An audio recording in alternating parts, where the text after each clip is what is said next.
Hello, I'm Valkyria and this is how I trace images to learn anatomy and composition. Tracing is the process of copying an image onto another surface, and it's a simple and yet very effective way to learn about proportion, composition, and shading techniques.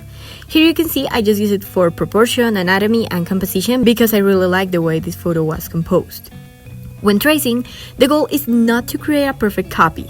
The purpose is to understand the original image and use it as a guide for improving your own skills.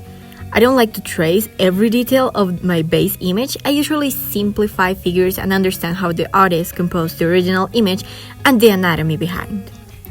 We have to take into account that how you trace will change a lot depending on the style you're going for. Since I was not going for anything realistic and the shadows of my base image are very different from the final piece, I just trace what I found useful and work with that.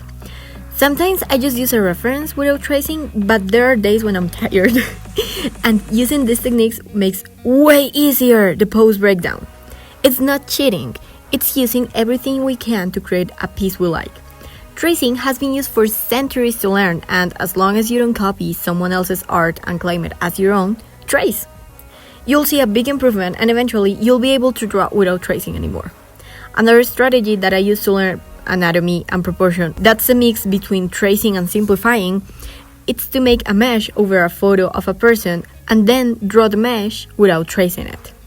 This will help you simplify shapes and understand how the body works. You can simplify it in any way you want. I use a mesh, other people divide it in the hips and the chest. It really depends a lot on what you're going for, but tracing it's a wonderful exercise to improve your drawing abilities, especially for anatomy. I'm sure you can use it for a lot of other things, but this is how I mainly use it. Hope this was useful and I'll see you in the next video. Bye!